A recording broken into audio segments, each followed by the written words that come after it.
살아가면서 두려움의 순간들을 경험할 때가 종종 있습니다. 우리 이제 캐나다에 살다 보니까 비행기를 탈 경우가 종종 있죠. 토론토나 밴쿠버를 가는 경우도 있고 또 이제 한국을 방문하는 경우도 있습니다. 비행기에서 심한 난규류를 경험한 경험이 누구나 있을 겁니다. 기체가 흔들리는 정도가 아니고 가다가 비행기가 훅 이렇게 떨어지는 경험들을 이제 간혹 하게 되는데, 그러면 머리로는 이렇게 생각을 하죠. 괜찮다, 안전하다, 비행기 사고는 차 사고보다 적다, 죽지 않는다, 이렇게 머리로 생각을 합니다. 그러나 어떤 두려움이 몰려오냐면 이러다 정말 죽는 거 아닌가, 예람이 예송이 못 보는데, 이런 생각이 저도 여러 번 들었습니다. 그냥 흔들리는 정도가 아니고 비행기가 밑으로 훅 떨어지면 야, 이거 죽는 거 아니야? 이런 생각이 들죠. 이것 외에도 우리는 각종 사고에 대한 두려움, 각종 질병에 대한 두려움, 재정적 압박에서 오는 두려움, 관계에서 오는 두려움 등 정말로 다양한 두려움을 경험합니다. 어떤 때는 그 이유를 정확하게 설명할 수 없는 막연한 두려움에 사로잡히기도 하죠. 자, 오늘 본문에 등장하는 제자들이 큰 광풍 앞에서 두려워하고 있습니다. 그 두려워하고 있는 제자들을 향해서 예수님이 이렇게 말씀하시죠. 어찌하여 이렇게 무서워하느냐? 너희가 어찌 믿음이 없느냐? 자, 그런데 이 말씀을 이해하려면 제자들의 상황을 좀 생각해 보아야 하죠. 제자들은 주님과 함께 배를 타고 갈릴리 바다를 건너가고 있었습니다. 그때 갑자기 큰 광풍이 일어났습니다. 말 그대로 통제할 수 없는 거센 바람입니다. 그래서 광풍이에요. 미친 바람. 물결이 배를 덮치기 시작했고 배 안에 물이 가득 차기 시작했습니다. 배가 언제 뒤집혀도 이상하지 않는 위기의 상황이 된 거죠. 제자들은 필사적으로 물을 퍼내며 버티고 있었을 것입니다. 그들의 절박함이 그들의 말에서 나타나요. 우리가 죽게 된 것을 주님 왜 돌보지 않습니까? 이렇게 말해요. 분명 생명의 위협을 느끼고 있었습니다. 이 상황을 생각해 보면 누가 이런 상황에서 두려워하지 않겠습니까? 우리는 한 번도 그런 경험이 없지만 비행기를 타고 가는데 산소 마스크가 위에서 뚝 떨어진다고 생각해 보세요. 그냥 막 흔들리는 정도가 아니고 산소 마스크 떨어지고 막 기장이 막 방송하고 그러면 다 막 멘탈이 붕괴돼가지고 사람들이 거기 소리 지르고 난리 날 거 아닙니까? 그런 상황이라고 생각을 해보세요. 제자들이 아무 이유 없이 두려워하고 있습니까? 아닙니다. 제자들은 충분히 두려워할 만한 상황이죠. 오히려 두려워하지 않는 것이 더 이상하게 느껴질 정도입니다. 그런데 주님은 배의 고물에서 베개를 베고 주무시고 계십니다. 제자들이 다급해서 주님을 깨우죠. 어떻게 일어나셨는지는 잘 모르겠으나 주님이 일어나셔서 바람과 바다를 꾸짖습니다. 그랬더니 바람과 바다가 그치고 잔잔해졌어요.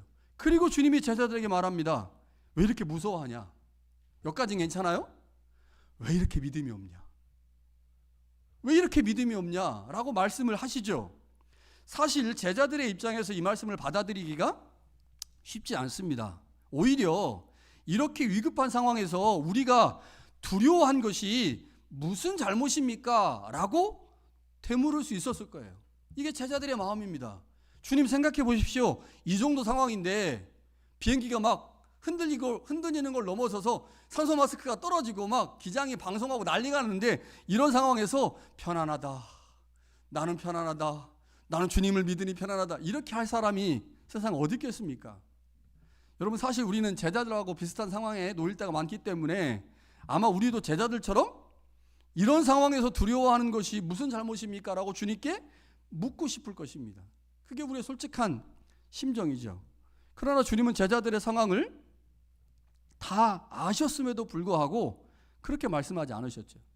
주님은 제자들과 함께 그 배에 계셨습니다. 무엇을 의미합니까? 다 알고 있는 거예요. 다 알고 있는 거예요. 제자들이 왜 두려워하는지, 제자들이 왜 그렇게 호들갑을 떨고 있는지, 왜 그렇게 무서워하는지 누구보다 주님이 다 알고 계셨습니다. 그런데 알고 계심에도 불구하고 주님이 제자들을 책망하셨다는 거죠. 그러니까 우리도 그런 경우를 겪잖아요. 제가 막 고통 가운데 있어.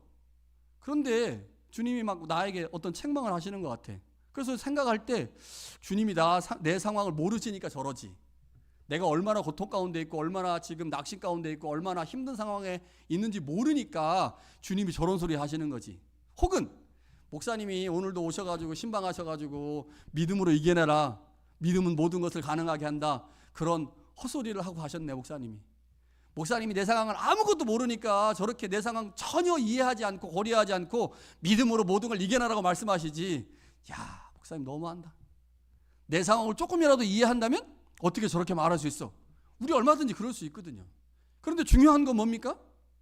주님이 그 배에 함께 계시다는 거예요. 함께. 주님이 제자들의 모든 상황을 다 알고 계십니다. 제가 가만히 생각해 보니까 주님이 베개 비고 주무셨을까? 여러분 주무셨을까요? 아니 그렇게 막 난리가 나는 상황에서 어떻게 자요?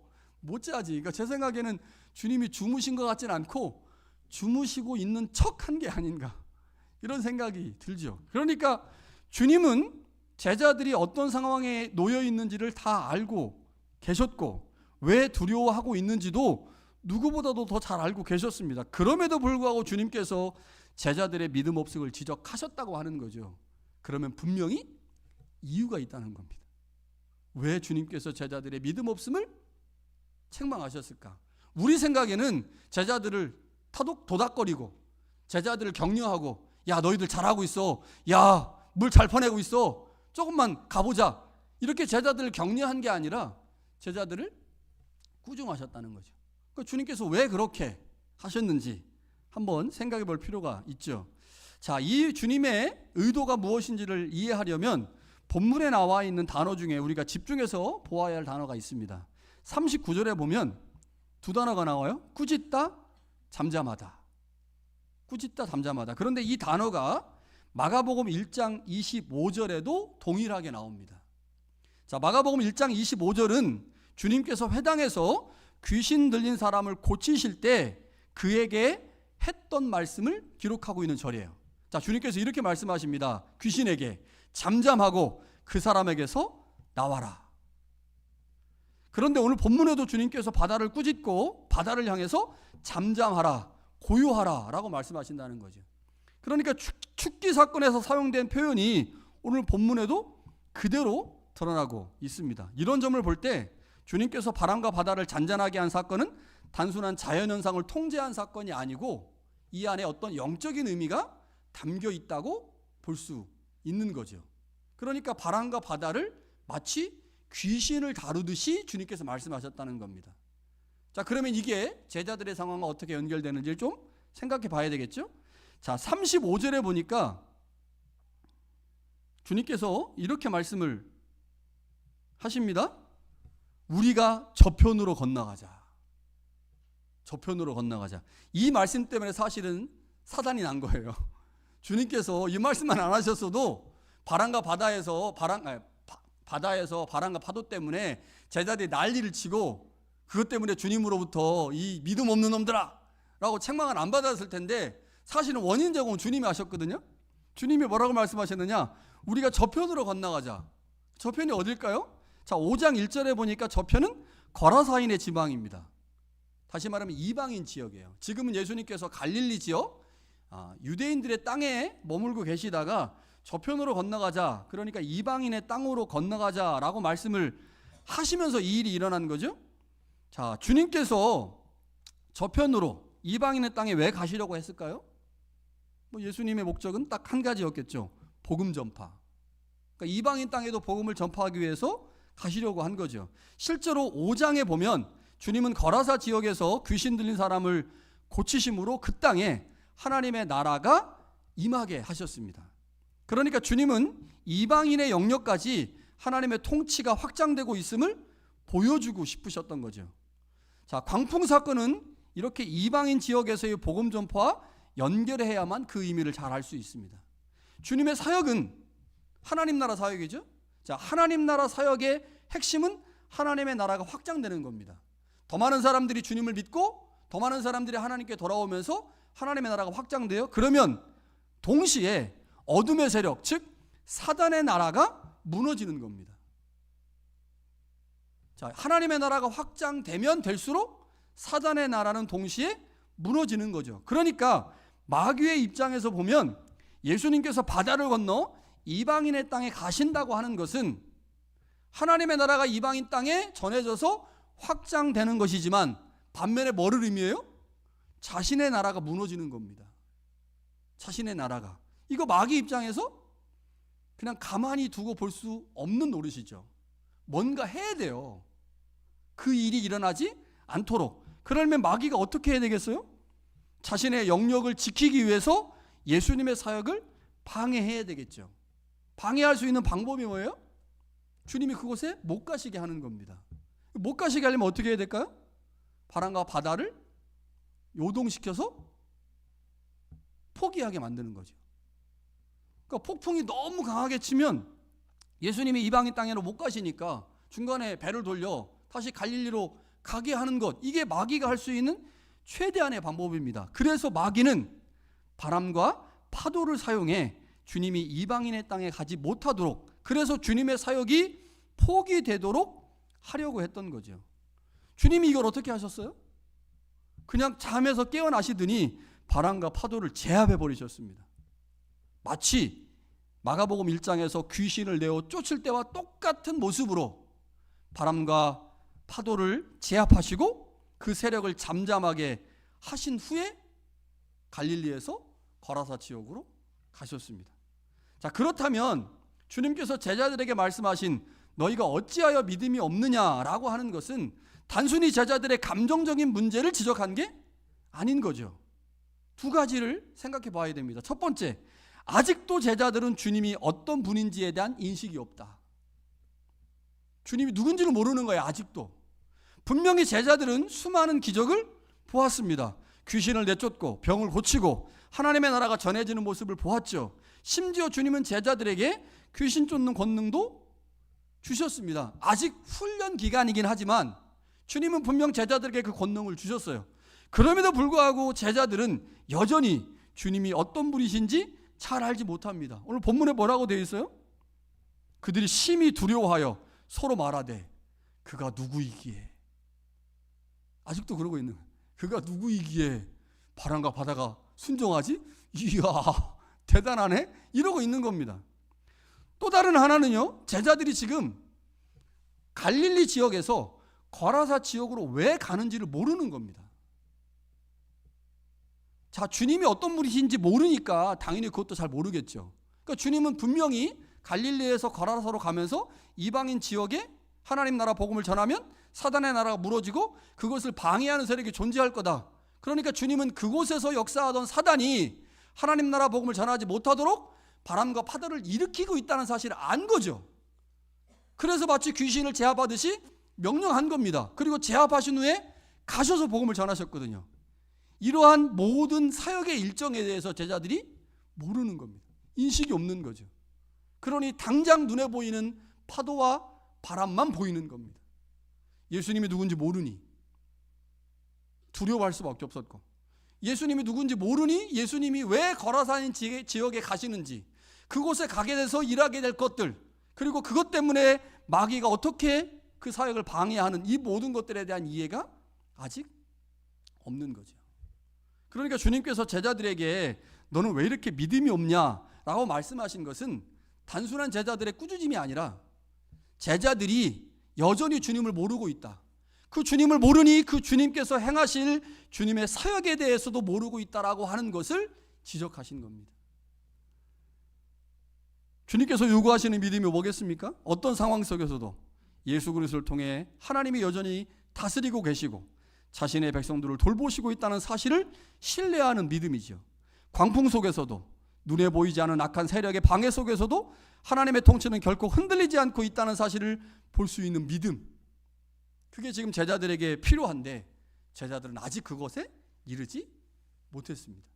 왜 이르지 못했을까요? 아직 훈련 중이거든요. 그래서 뭐 낙심할 건 아닙니다. 6장에 가서 예수님께서 제자들을 이제 파송하실 건데 그 파송 전까지는 그 믿음이 충족되면 되는 거죠. 그러니까 아직 뭐 두려워할 건 아니지만 제자들이 주님이 도대체 왜 우리에게 이렇게 믿음 없다고 책망하시는가? 그 책망 자체에 대해서 듣고 그냥 속상하거나 우리로 말하면 삐질 일이 아니라는 겁니다. 주님이 지금 여자들에게 요청하시는 거예요. 더 분명한 믿음을 가져라. 내가 너희들과 함께 하나님 나라 사역을 하는데 그 하나님 나라 사역의 의미가 무엇인지를 조금 더 잘 이해하라라고 하는 주님의 요청이 이 말씀 안에 들어 있는 거죠. 자, 이 말씀 한번 적용하면 좋겠습니다. 자, 오늘 두 단계로 한번 정리해 보려고 하는데요. 첫 번째는 마가복음을 읽었던 첫 번째 독자들이 마가 공동체의 관점에서 보는 거예요. 또 다른 하나는 우리 관점에서 보겠죠. 자, 마가복음을 읽고 있는 이 마가 공동체는 이 본문을 어떻게 읽었을까? 이들에게 어떤 의미로 이 말씀이 다가왔는지를 좀 한번 생각해 보면 좋겠습니다. 자, 마가복음은 일반적으로 이방인을 위한 복음서라고 불립니다. 이유는 간단해요. 이방인이 독자들이기 때문이죠. 자, 그런데 이 이방인의 독자들인 마가 공동체는 어디에 있었느냐? 대부분의 학자들이 동의하는 건데 로마에 있었다고 추측을 합니다. 로마. 여러분, 당시 로마가 어떤 곳이었습니까? 네로 황제가 기독교인들을 엄청나게 박해하던 곳이었거든요. 자, 마가복음 7장 3절부터 4절에 보면 장로의 전통, 장로의 유전이 나오는데 여기에 보면 마가복음이 독자들에게 유대인의 관습을 설명해 주는 단락이 나와요. 그런데 이 단락이 마태복음에는 없습니다. 그러니까 장로들의 유전, 장로들의 전통을 마가복음은 설명해 주는데 마태복음은 설명해 주지 않고 있어요. 이유가 뭘까요? 독자들 차이 때문에 그렇습니다. 마태복음의 독자들은 유대인의 전통을 잘 알고 있기 때문에 굳이 설명하지 않아도 되지만 마가복음을 읽고 있는 독자들은 이방인들이 주를 이루기 때문에 잘 모르거든요. 그래서 설명이 필요한 거예요. 이런 것들을 보면 마가복음은 이방인 공동체구나.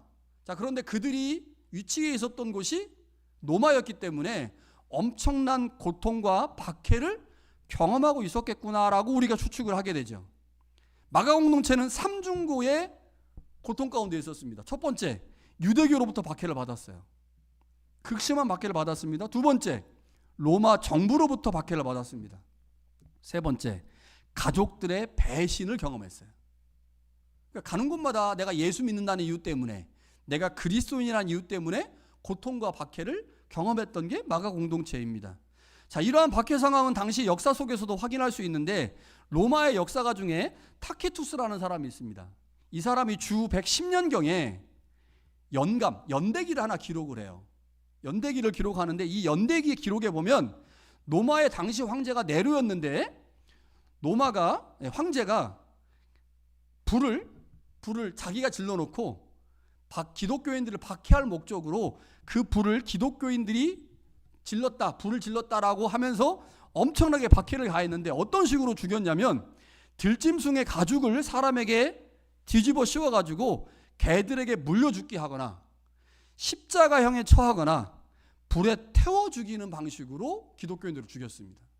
심지어 어떤 사람은 밤을 밝히는 횃불처럼 사람을 태워가지고 그걸로 불을 밝히는 이런 방식으로 매우 악독한 방식으로 그리스도인들을 괴롭혔습니다. 나중에는요, 기독교인이 되는 것 자체를 금지했고 이 과정에서 우리가 잘 알고 있듯이 사도 바울이나 사도 베드로도 순교를 당했죠. 여러분, 이런 상황에서 마가 공동체는 오늘 본문을 어떻게 받아들였겠습니까? 지금 마가 공동체는 제자들처럼 박해라고 하는 엄청난 폭풍 한가운데 서 있습니다. 언제 죽을지 모르는 상황에서 두려움에 둘러싸여 있죠. 그들에게 가장 필요한 것이 무엇이겠습니까? 그렇게 고통 가운데 있는 마가 공동체 안에 가장 필요한 게 무엇일까? 현실은 광풍 같습니다. 엄청나게 힘들고 고난스러운 일들이 그들의 삶의 자리에 있죠. 그때 그들에게 필요한 게 뭐겠어요? 하나님이 우리를 여전히 돌보고 계시다. 그리고 그 고난의 현장에 우리 주님께서 함께 계시다. 지금은 고통과 고난 가운데 있지만 주님께서 광풍을 잔잔하게 하신 것처럼 지금 우리 공동체가 당하고 있는 이 엄청난 고난을 주님께서 외면하지 않고 해결해 주실 것이다. 여러분, 그들을 향하여, 그 공동체를 향하여 주시는 말씀이 뭐예요? 두려워하지 말고 믿으라. 두려워하지 말고 믿으라입니다. 마가 공동체는 자신의 고통스러운 상황 때문에 이 주님의 말씀이 제자들이 아닌 자신들에게 주어지는 말씀으로 받아들였을 것입니다. 그리고 그 믿음을 가지고 하나님이 예수 그리스도를 통하여 우리를 돌보시고 계심을 믿고 고백했을 것입니다. 이게 첫 번째 독자들인 마가 공동체가 경험했던 내용들이죠. 그럼 우리는 어떻습니까? 우리는 마가 공동체와 같은 물리적 박해를 경험하지 않습니다. 그러나 우리는 이민자라고 하는 특별한 삶의 자리에서 또 다른 형태의 광풍을 경험합니다. 우리가 경험하는 광풍이 뭘까요? 언어의 장벽과 문화의 차이 속에서 오는 낯섦, 외로움이 있습니다. 20년, 30년 살았는데 여전히 낯설어요. 여전히 영어는 어렵습니다. 그렇지 않은 우리 집사님들, 장로님도 계시지만 이 언어와 문화의 차이 속에서 오는 낯섦과 외로움이 굉장합니다. 아무리 오래 살아도 익숙해지지가 않아요. 이질감이 있습니다. 이방인처럼 우리가 이 땅을 살아가죠. 경제적 부담과 미래에 대한 불확실성도 있습니다. 안정되지 않은 환경 속에서 끊임없이 선택해야 하고 그 선택의 결과를 감당해야 하는 책임이 우리를 짓누르기도 합니다. 또 다른 게 있죠. 자녀 세대와의 신앙과 가치관의 차이에서 오는 고민과 아픔이 있습니다. 우리가 하나님으로부터 받았던 그 믿음을 우리의 다음 세대에게 전해주어야 하는데 이것을 어떻게 전해주어야 하는지 깊은 고민과 염려가 있습니다. 여러분 다 느끼세요. 저도 마찬가지예요. 예성이에게 믿음을 어떻게 전해주어야 하는가, 예성이가 어떻게 하나님에 대한 신실한 믿음을 고백하게 할 수 있을까, 이런 고민이 엄청나게 있습니다. 이게 우리 안에 있는 광풍이에요. 그런데 겉으로 보면 평안해 보입니다. 그럼 어떻습니까? 저 볼 때? 평안해 보입니까? 예성이는 예성이대로 광풍이고요. 요즘 예람이는 예람이대로 광풍입니다. 예람이가 이제 앞으로 한 10개월 정도 더 치료를 받아야 되는데 치료를 받고 난 후에 좋아질지 장담을 못해요. 지금 한 50% 좋아진다라고 얘기를 하는데 실제로 좋아져서 예전의 삶으로 돌아갈 수 있을지 없을지. 요즘 이제 제 아내하고 저랑 각방 아닌 각방을 쓰고 있습니다. 예람이가 혼자 잠을 못 자요. 혼자 못 자니까 제가 예람이 옆에서 자든지 아니면 제 아내가 옆에서 자든지 그렇게 자야 돼요. 지금 그렇게 잔 지 수주가 됐습니다. 그러니까 우리의 삶의 자리에서 겉으로 보기에는 평안해 보이지만 내면에는 엄청나게 크고 작은 파도가 일고 있죠. 때로는 그 파도가 너무 커서 우리가 서 있는 배가 흔들리는 것처럼 느껴질 때도 있습니다. 사방으로부터 오는 압박으로 인해 삶의 자리가 무겁게만 느껴질 때가 있죠. 그런데 바로 그 순간 주님께서 우리에게 말씀하십니다. 어찌하여 이렇게 두려워하느냐. 두려워하지 말고 믿음을 가져라. 여러분, 중요한 것은 상황이 아니죠. 그 상황 속에서 누가 우리와 함께 계시는가, 그것을 보는 겁니다. 그런데도 우리는 여전히 연약하고 부족해서 광풍 속에서 안정과 환경과 재물을 붙잡으려고 하죠. 그러나 주님은 우리에게 말씀하십니다. 그거 보지 말고 나를 봐라. 내가 너희의 고난 가운데 함께 있다. 내가 너희의 상황을 모르는 것이 아니다. 내가 너희의 모든 상황을 지금 알고 있고 지켜보고 있다. 그래서 너희가 나를 향한 믿음을 가지고 나를 바라보면 내가 그 문제를 하나씩 하나씩 너희 삶의 자리에서 해결할 것이다 라고 주님께서 말씀하십니다. 여러분, 주님은 우리가 탄 인생의 배에 함께 타고 계십니다. 제자들이 광풍 속에서 두려워하고 있을 때도 주님은 그 배 안에 계셨습니다. 비록 주무시고 계신 것처럼 보였지만 결코 그들을 떠난 것이 아니었습니다. 그런데 제자들이 두려움에 빠진 것은 상황 때문이 아니고 사실 시선 때문이었죠. 제자들은 광풍을 보았고 배에 들어오는 물을 보았고 자신들의 한계를 보았습니다. 그래서 그것 때문에 주님을 보지 못했죠. 그런데 어느 날 갑자기 은혜가 임합니다. 주님을 보게 되는 거예요. 주님이 베개를 베고 주무시는 걸 본 겁니다. 여러분, 그게 은혜입니다. 그럼 어떻게 해요? 깨닫죠. 그리고 주님을 깨웁니다. 주님, 우리가 죽게 된 것을 왜 돌아보지 않으십니까? 이게 뭘까요? 여러분, 이게 기도입니다. 기도. 바쁘게 그냥 살았어요. 힘들고 지치며 삶을 살았어요. 그런데 어느 날 갑자기 깨닫게 된 거예요. 아, 우리에게 기도라고 하는 무기가 있구나. 주님이 내 옆에 계시구나. 주님이 지금 우리에게 나를 깨워달라고 요청하고 계시구나라는 주님의 그 세미한 음성이 들려오죠. 그리고 깨닫습니다. 아, 주님이 계셨네? 주님을 깨워야지. 그리고 주님께 간구하면 그 주님께서 깨어나십니다. 그리고 우리의 상황을 정리해 주시죠. 우리도 문제를 보고 현실을 보고 염려할 조건들을 보면서 점점 두려움에 빠질 수 있습니다. 그러나 하나님께서 우리에게 주신 가장 큰 은혜는 문제와 현실과 염려할 조건 가운데서도 여전히 주님을 볼 수 있는 믿음의 눈을 우리 가운데 주셨다는 거죠. 그게 어떤 사람에겐 작을 수 있고 어떤 사람에겐 클 수 있어요. 걱정하지 마십시오. 모두에게 있어요. 그리고 하나님이 어느 순간 그것을 볼 수 있는 마음과 생각을 주시는 거죠. 기도회를 참석 안 했어요? 안 할 수 있습니다. 안 해도 괜찮아요? 그러나 우리는 계속 할 겁니다. 어느 날 깨닫는 거예요. 아, 이번 주는 가서 기도해야지.